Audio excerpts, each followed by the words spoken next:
Yo, what's good, YouTube? This is Jay from TNJ, and welcome to the offseason here in the New York Jets franchise. Now, we don't have a ton of holes on this team now. A rebuild typically takes about 3 seasons, and we didn't really have to do a complete teardown. We did move on from Sam Darnold and picked up Chance Tyree last offseason, but now I think we just need to add to the pieces we currently have. Now, but part of that is adding to the depth. We're going to do that a lot here in this offseason, starting with Frankie Louvu, a guy that's been with the squad this entire series, and he's honestly been pretty productive when he gets on the field. So I'm going to make sure I take care of my guys. I'm going to sign Frankie Louvu to a 2-year, about $4.5 million deal, and that one will get him locked up, and he agrees to that contract. The next big piece that I really wanted to address and move forward with is Blake Cashman. I want to get him locked up, and honestly, CJ Mosley is going to move down on the depth chart behind Blake Cashman. It's just apparent Blake Cashman is just a lot more productive than CJ Mosley is, and honestly, that makes CJ Mosley expendable. I could get rid of him and maybe get a cheaper option if I have to kind of clear up some cap to get ready to re-sign Quinnen Williams, guys like that, and also at least Mekhi Becton will be a year from now. Now we hop into free agency, and honestly, my biggest thing is really just addressing cornerback, and I also want to address the left side of our offensive line, particularly guard or center, because we could not run the ball to left side at all last year, and we signed Connor Williams to a pretty good deal, and it seemed like he just didn't produce for us. Looking at the top free agents, this isn't a huge free agent class. So I want to just address some depth, like I said. Now, one position I have not shored up is backup quarterback. We had Taylor Townsend last season, and I'm just looking at the other quarterbacks here that I could potentially sign for a cheaper deal. I don't need to spend a lot of money at a backup quarterback. So I look at Phoenix Frazier from the St. Louis State Rivercats dynasty, and I decide to make him an offer. He's been in the league. This will be his 3rd season going into. He's been in 2 years now, and I like this deal. About a 3-year, $5 million deal. That's a pretty good backup contract, and let's see if he agrees to that. Now, I talked about wanting to address receiver mid-season, but now I don't know. If I don't see anybody I really like here, I don't think I'll go after anybody huge. Braxton Berrios is a free agent. I could bring him back. Now, looking at, like I said, I want to look at offensive line, particularly guard or center, because we are losing Connor McGovern to free agency. And then we have Connor Williams there at left guard. And I'm looking at Roger Saffold. I mean, he is very good. He's an older guy, and last time we did this with Alex Mack, it kind of worked out. A guy that was 35 years old, we signed him to a pretty good 1-year contract, and I like Roger Saffold a lot. Doesn't have any offers right now. We'll come back to that later. But I do want to address nose tackle. You know, we have Fadukazi there, but he's going to be due an extension as well, and I don't know if I can really keep him around, and I need some depth there at defensive tackle. So why not bring back the man who started it in New York, Sheldon Richardson, and we offer him a contract on a 1-year deal. We also decide to add some depth at middle linebacker, and this is because I want to address maybe CJ Mosley potentially being traded out.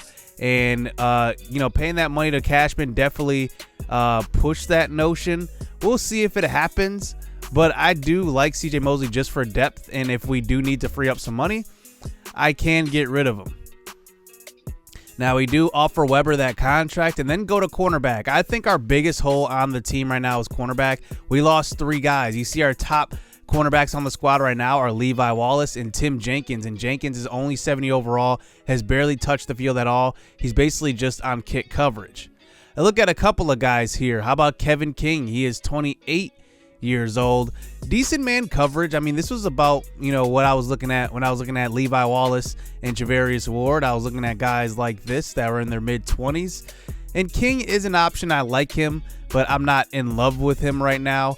I think, maybe trying to wait till the draft could be the best option. And then if we don't get what we need there, maybe making a trade. Maybe that will be the CJ Mosley trade, going after a cornerback. So we decide to put that on hold and go back to Roger Saffold. And I think this is just a good signing.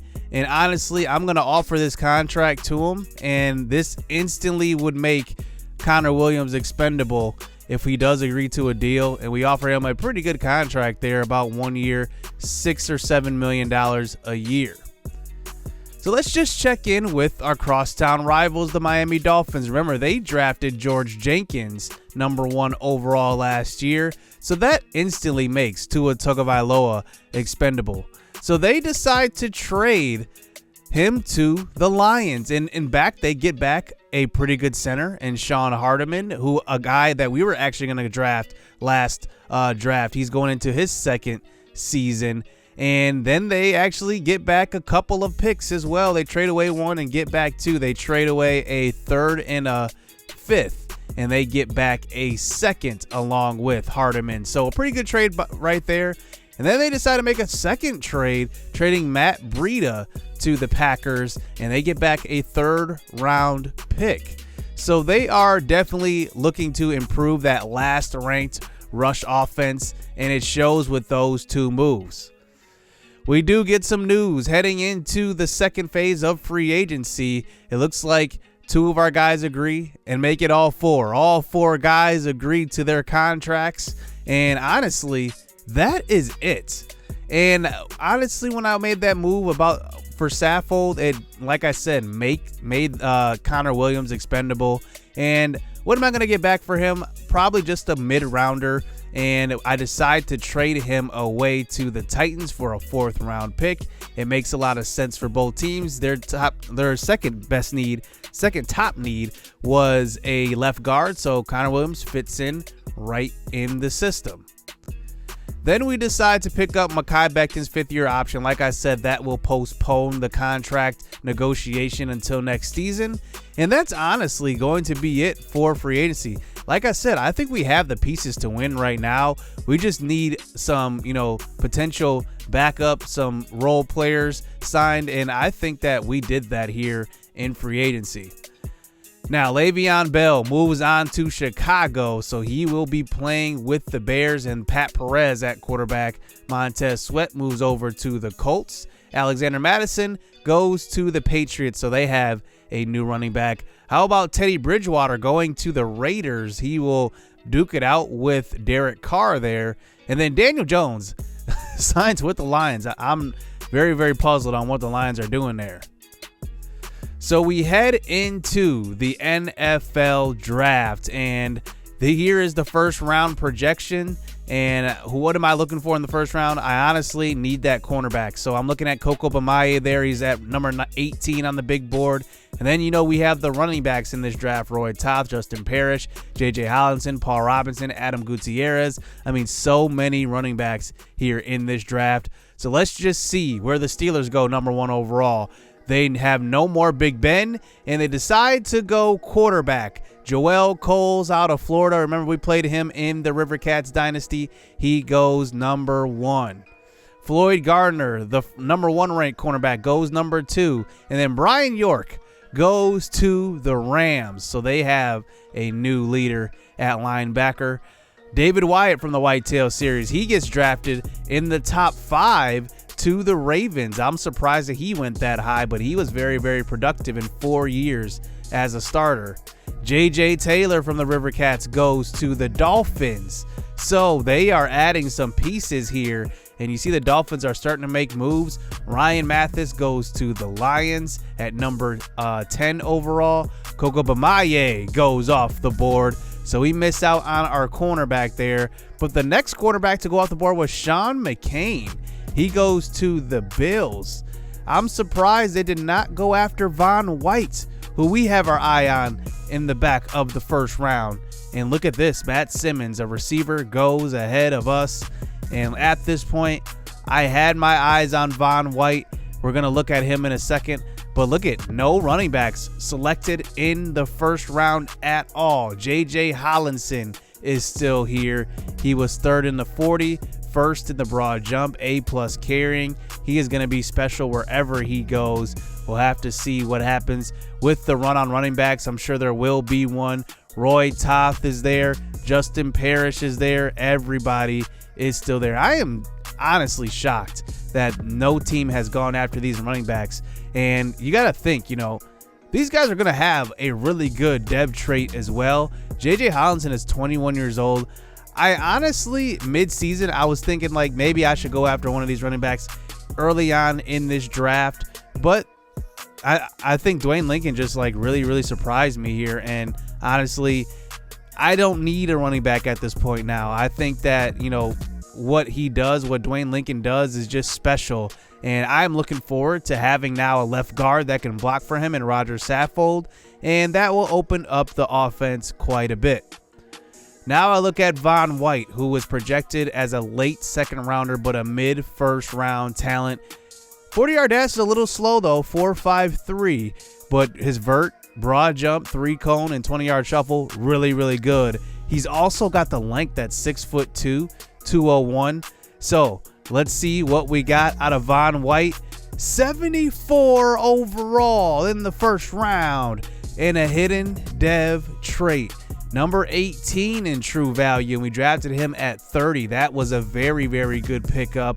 89 speed, so it's not that bad. So I thought he was going to be way slower, but pretty good. 89, 80 man coverage, 62 zone. That's definitely going to be an issue, but I think we can work around that a little bit. Play recognition is good to start out. 71 isn't too bad, but we end up with a very good pick there at the back of the first round. Now looking at the second round here, it looks like the running backs did come off the board early. They came off at the top of the second round where there was a run on running backs. We will check out who they went to, but you can just see we are looking at Craig Bird. I kind of highlighted him early on in the recruiting special or the NFL draft preview special episode. I was really looking at him. He's a very good route runner. But now I'm looking at a defensive tackle and honestly just adding to the depth of this defensive line and just adding to the depth of the team overall is the goal here. And we draft Chris Rhodes in the second round, number 39 in true talent. We're doing excellent so far with talent evaluation, and we drafted him at 60, 71 overall. Pretty good. I mean, we have some developing to do with him, but like I said, Fadu Kazi is going to probably not get that contract extension. He's going to play that contract out. So why not add to the depth? And Sheldon Richardson only signed for a 1-year deal as well. So he could possibly be the future of that nose tackle position. Now in the third round, I really want to add just another pass rusher. I mean, I love pass rushers. I love drafting them. And, I think I want another rotational guy. JP Holiday is here. He is a 4th round projection, but a 2nd round talent. So I think this is very good value here, and we're seeing him in the 3rd. Finesse moves B+, B+ pursuit. The 40-yard dash is 1st overall for edge rushers. Look, I gotta take a chance on this kid. I don't know how good he will be, but 6'5", 246, and he can run a 4.59. Let's just see what he is. And he ends up being hidden dev again. This is the 2nd hidden dev player in the first 3 picks that we've gotten. 44 in true talent, and we drafted him at 83. That's a whole round ahead of what his talent is. 86 speed, very good. Finesse moves 80. We can work with that. Block shedding is at 72 as well. I'm excited for JP Holiday. He's going to be a very exciting player. So now we move on to the 4th round, and we find another cornerback, Hugh James, who is a 2nd round talent. I don't know exactly what he's going to do well, but we're not going to take a chance of letting him fall. He's also another good value pick. 62 in value. We drafted him at 94. I mean, we are killing it so far in this draft. He obviously doesn't have the coverage skills right now, but we can develop him. He's going to possibly even have some chance at some playing time because remember, we didn't go after any cornerbacks in free agency as well. So now in the middle of the 4th round, Morgan Rogers is going to be our guy here. A very good guard, and honestly just adding to that backup guard position because remember, we just drafted Saffold to just a 1-year deal. So we're going to need a guard going forward. maybe in the future. And Morgan Rogers ends up being a really good run blocker, 75 run block, 87 strength, 79 lead block as well.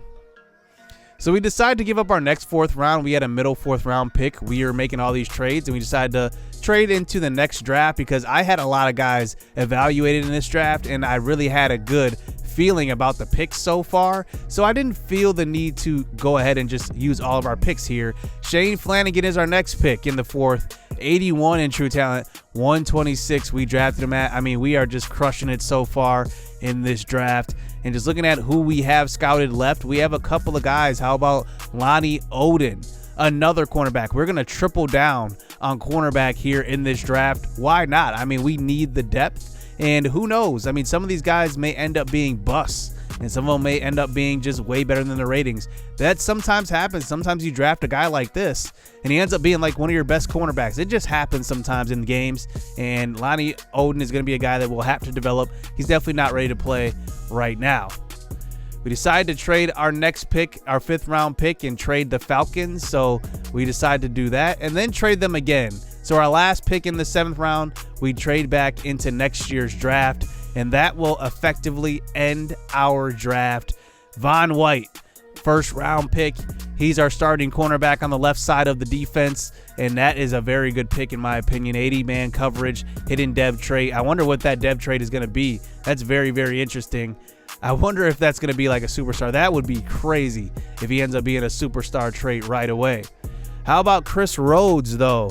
Defensive tackle. He's going to be the future nose tackle of this organization more than likely. Hopefully, I guess. Fadukazi probably is not going to get that extension, and Sheldon Richardson just on a 1-year deal as well. But I am excited to get JP Holiday in the rotation with getting after the passer. I think he's going to be very, very good. Good speed. His tackling is only 68, though, so I'm hoping that he does not let anybody go when he gets after the quarterback. But very good skill set right now. Hugh James. I'm excited for Hugh James. Good speed. His man coverage is 69, but I don't know. It's just something about some of these guys that I just have a feeling about, and I have a good feeling about this draft in particular.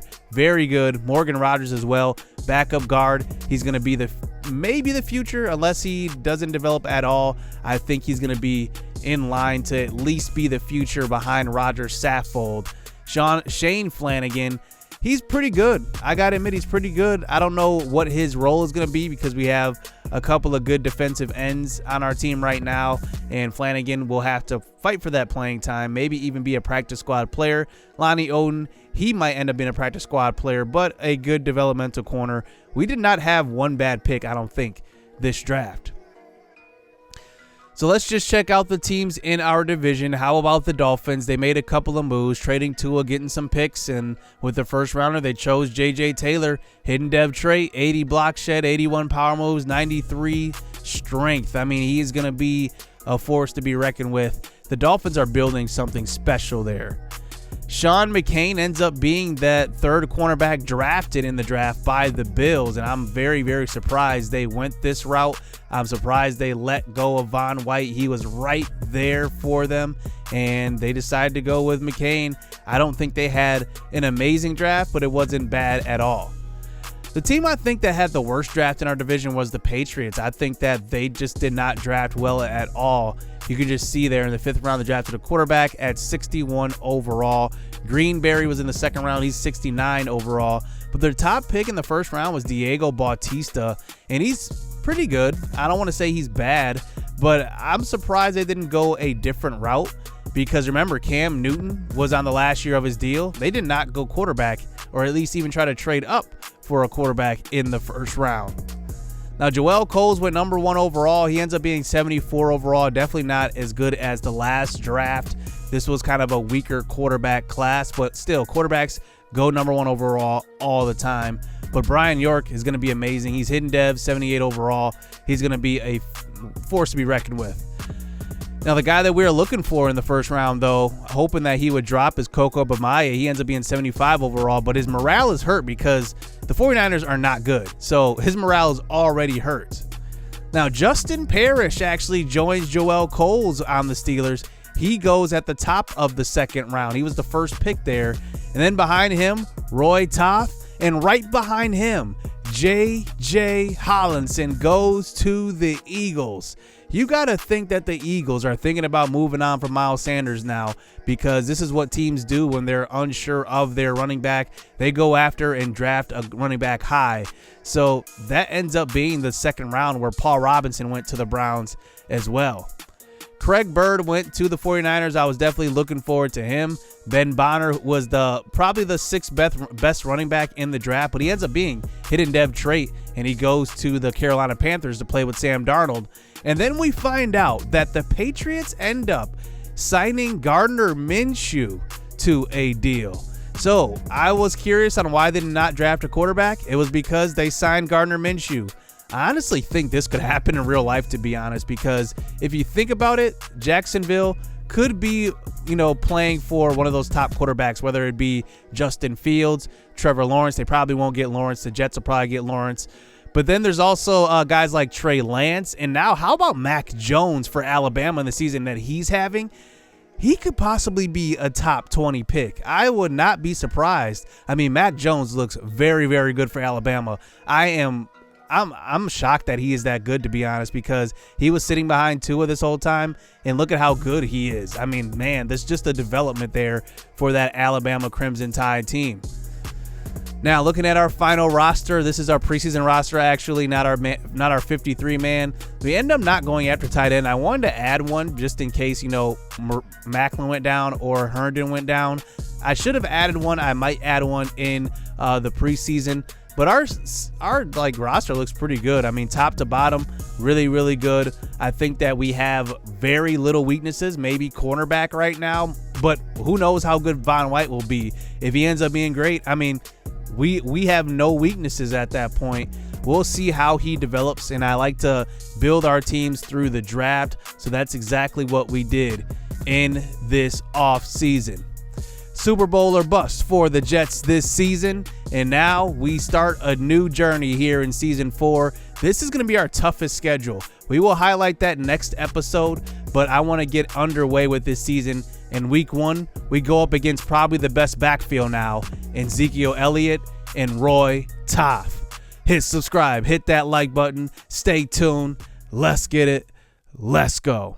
I've been working hard for a minute. The ones who don't deserve it seem to be the ones that get it. The ones who speak the truth never get the recognition, but the ones that act foolish seem to get all the attention. It don't matter though. Yeah. Hey, it don't even matter though. No. Hey, it don't even matter.